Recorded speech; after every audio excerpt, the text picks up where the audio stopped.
నిన్నటి రోజు జిల్లాకు సంబంధించి మొత్తం రాష్ట్రానికి సంబంధించి మత్స్యకారులకు సంబంధించినటువంటి మంత్రులతో సహా అందరూ కూడా నెల్లూరు జిల్లాకు రావడం జరిగింది.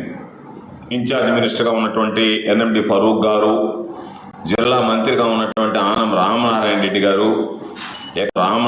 గారు, ఎక్సైజ్ శాఖ మంత్రిగా ఉన్నటువంటి కొల్లు రవీంద్ర గారు, కొండబాబు గారు, అదేవిధంగా మ్యారిటైమ్ బోర్డు చైర్మన్గా ఉన్నటువంటి దామచర్ల సత్య గారు, వీళ్ళందరితో పాటు పోలీసు అధికారులు, ఐజీ స్థాయి అధికారుల దగ్గర నుంచి అందరూ వచ్చారు. స్థానికంగా ఉండేటువంటి ఎమ్మెల్యేలు, కమిషనర్ కూడా, మత్స్యశాఖకు సంబంధించినటువంటి కమిషనర్, వీళ్ళందరూ కూడా రావడం జరిగింది. మేము ఆశించాం, వీళ్ళందరూ వచ్చారు, మత్స్యకారులకు సంబంధించి న్యాయం జరుగుతుంది, మత్స్యకారుల గురించి ఆలోచన చేస్తారు, ఆలోచన చేసి గతంలో జరిగినటువంటి సంఘటనలు అన్నింటి మీద ఈరోజు సాగర్ డిఫెన్స్కి ఏదైతే మత్స్యకారులకు సంబంధించినటువంటి జోలదిన్న ఫిషింగ్ హార్బర్లో కొంత భాగాన్ని, కొంత తీర ప్రాంతాన్ని, కొంత భూమిని వాళ్ళకి అప్పచెప్పారో వాళ్ళకి ప్రత్యామ్నాయంగా చూపించి ఇది పూర్తిగా మత్స్యకారులకి జోలదినలో ఉన్నటువంటి ఫిషింగ్ హార్బర్ మొత్తం మత్స్యకారులకే కేటాయిస్తున్నామని చెప్పి ప్రకటిస్తారు. అదేవిధంగా ఏదైతే వాళ్ళ బోట్లు 4 బోట్లు తమిళనాడు నుంచి, పుదుచ్చేరి నుంచి వచ్చి అక్రమంగా మన వాళ్ళ మత్స్య సంపదని దోచుకువెళ్ళడమే కాకుండా వలలను నష్టపరుస్తున్నటువంటి వాటిని మత్స్యకారుల ప్రాణాలకు తెగించి పట్టుకొని తీసుకొచ్చి జోలదిన హార్బర్లో పెట్టారు. కాబట్టి వాటి మీద కూడా చర్యలు తీసుకొని వెంటనే పోలీసు బృందాలను అక్కడికి పంపించి ఆ బోట్లు ఏదైతే ఉన్నాయో వాటన్నిటిని కూడా విడిపించుకొని మరలా తీసుకొచ్చి యథాస్థానంలో ఉంచుతారు. ఈ రెండుకి సంబంధించి కార్యాచరణ కోసం రాష్ట్ర స్థాయిలో ఉన్నటువంటి మంత్రులు, అధికారులు అందరూ కూడా కలిసి వస్తున్నారు అని చెప్పని అనుకున్నాం.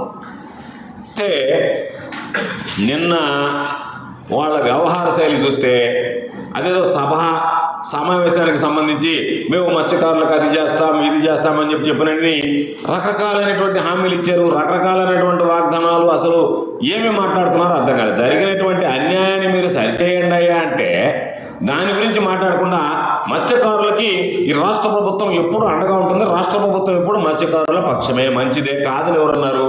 మీరు మత్స్యకారుల పక్షం వహించమనే కదా మేమందరం కూడా గత కొద్ది రోజులుగా మిమ్మల్ని కోరుకుంటుండేది, వేడుకుంటుండేది, ప్రాధేయపడుతుండేది, బ్రతిమాలుతుండేది, బామాలతుండేది.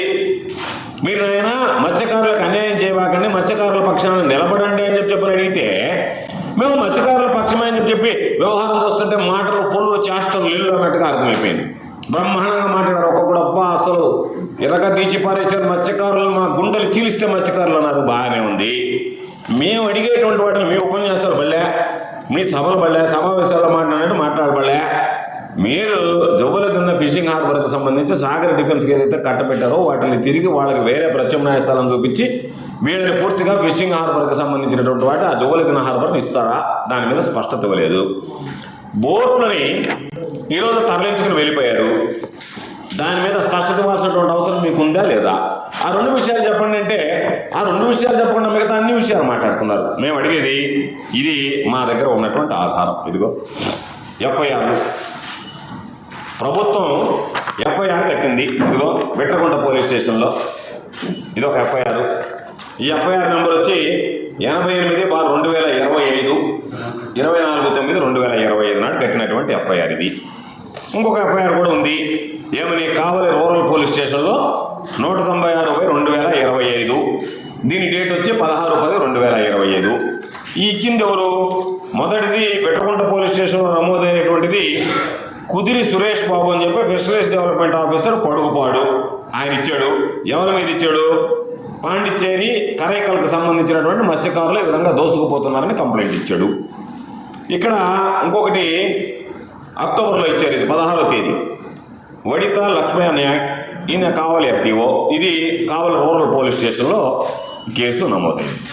ఈ రెండులో కూడా స్పష్టంగా పోలీసులు ఇచ్చినటువంటి ఎఫ్ఐఆర్లోనే, ఇదిగో పోలీసుల ఎఫ్ఐఆర్ ఇది